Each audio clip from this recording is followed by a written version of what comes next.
We're going to trust that He's not going to just give us good enough. He's going to give us the absolute best for us.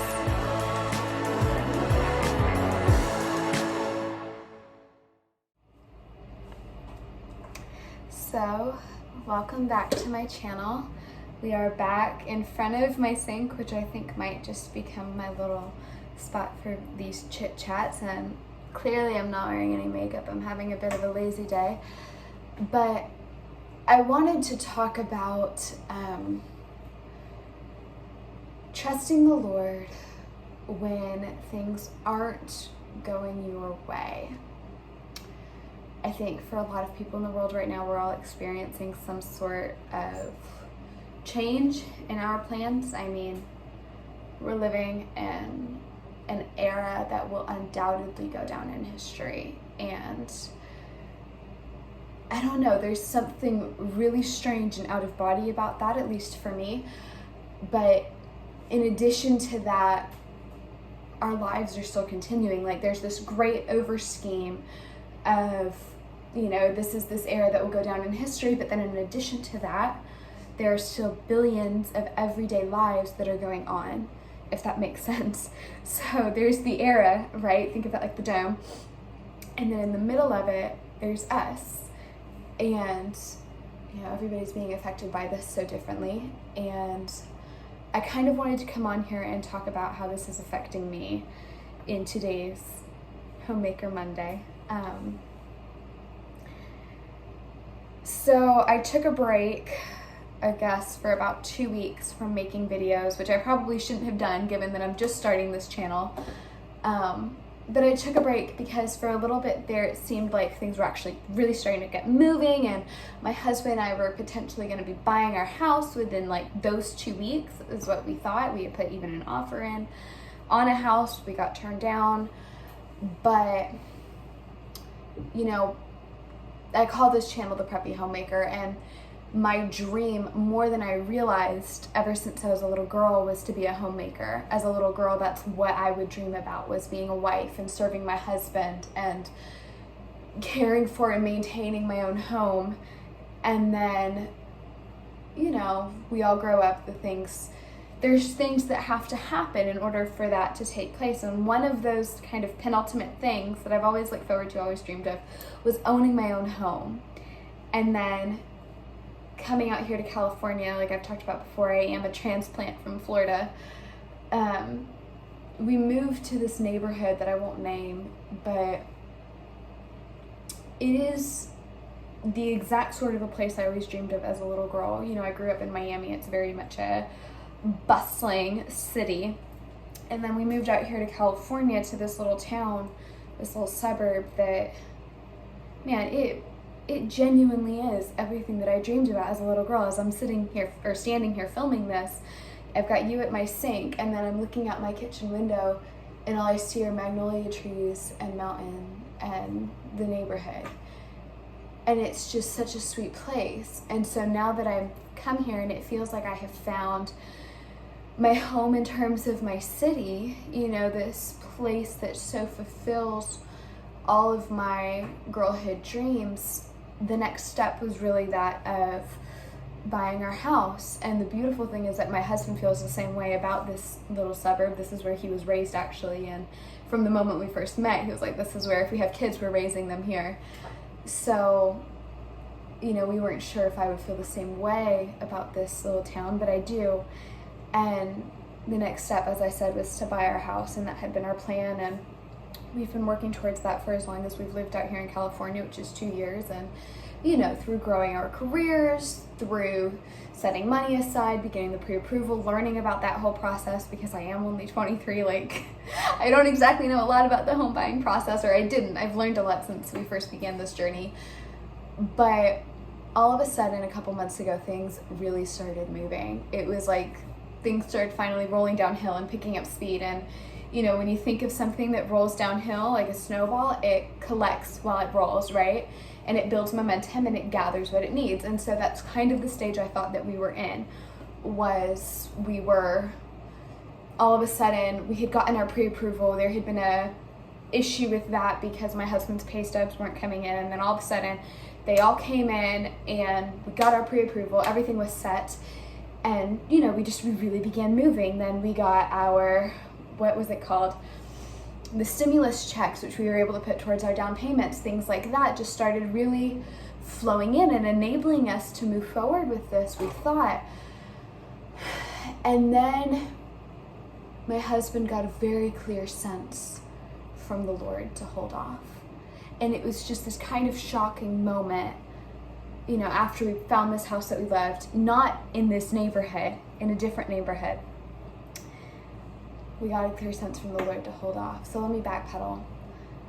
We had received everything that we needed. We were moving forward, and as we were looking, no houses were actually for sale in this neighborhood, in our price range. And so we had kind of moved and settled with a different neighborhood and just looking in a different area. And we put the offer and the Lord turned it down. And then my husband got a very clear sense that, actually we needed to hold off for a little bit, which was hard. It was actually heartbreaking for me because this is the second time since we've moved out here that we've gone through this process and then be like, wait, hold off. And it was difficult. It still is difficult. And I don't really know why.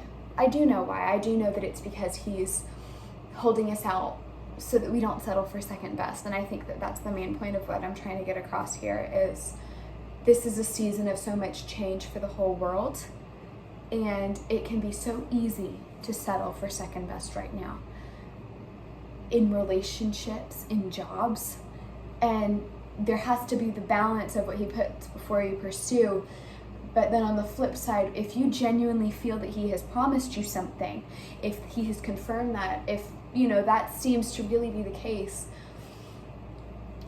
we can't settle for less than his promises. If you see here, I've got all my verses that I put up here, and so much of it I did months ago. I started doing this in January while we had first begun this process, and it's all about, what this one right here is what I'll read to you. Lift your eyes from where you are and look north and south, east and west. All the land that you see I will give to you. And that's Genesis 13, 14 through 15. And I really genuinely, when I read that, I felt that that was a promise from the Lord to me of, I'm going to give you what you've asked for. I'm going to give you the specifics of the house that you want.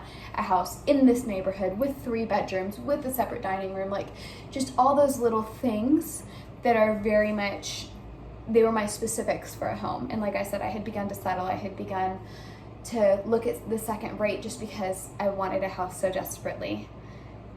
And it's been this weird process of praying for a house, dreaming of a house, all of a sudden, this thing that had been holding off for months, and we didn't know why, of the pre-approval because his pay stubs had been lost, all of a sudden, they come. And then all of a sudden, we get the stimulus checks, and then all of a sudden more comes in, and all of a sudden the last bit that we need for a down payment totally came together within a matter of days.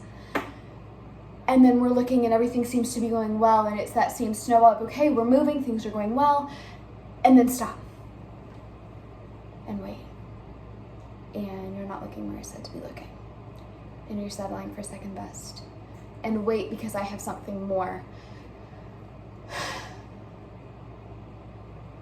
And it's hard. It is. It's something where,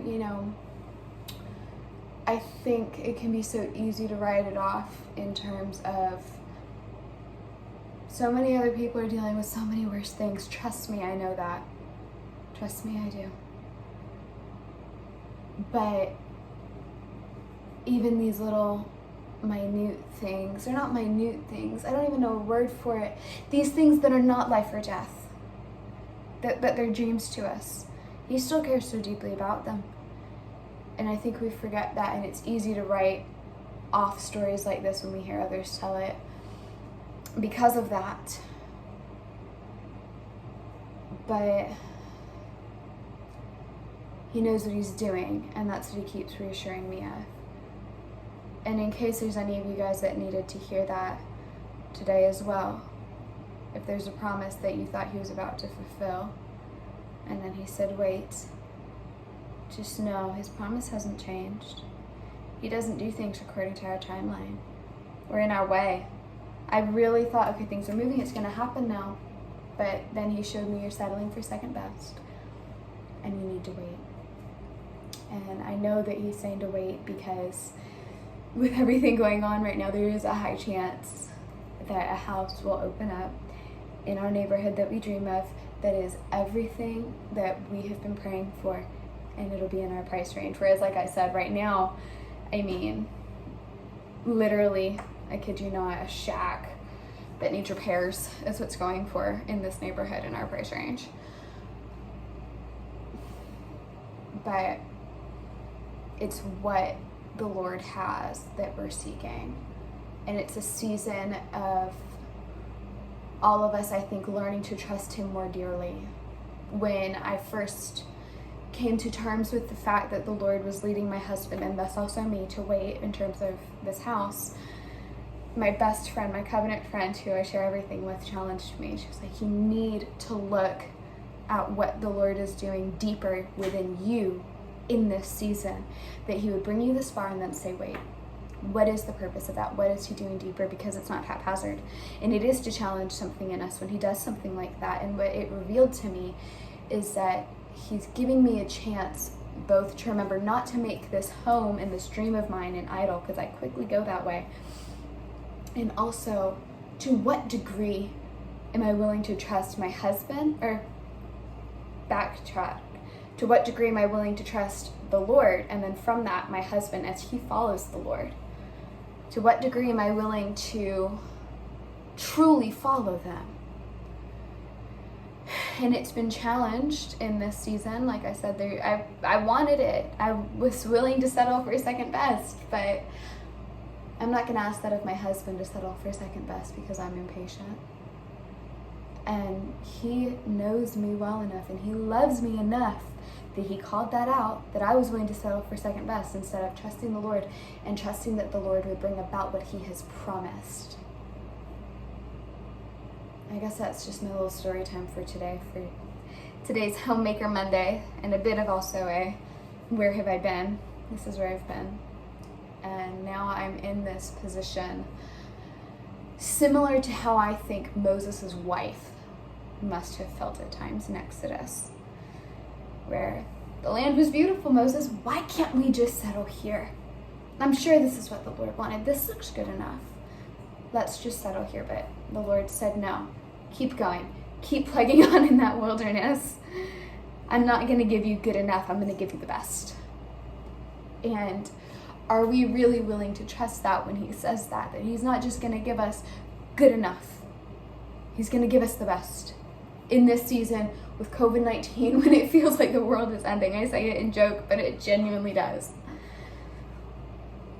Are we going to trust that in the middle of this, for those of us who follow him, for those of us who truly rely on him for everything, are we going to trust that he's not going to just give us good enough? He's going to give us the absolute best for us. I hope somebody out here watching this needed to see this today, and either way, I want to always use this space for genuine honesty, for women to connect and grow together. And this is the other side of homemaking, is cultivating our inner worlds, and this is part of it. Right now, I feel like I'm somewhat suspended and just waiting for what he's going to do next. But I trust him, and I'm watching, and whatever it is, it will be absolutely magnificent. So I trust him.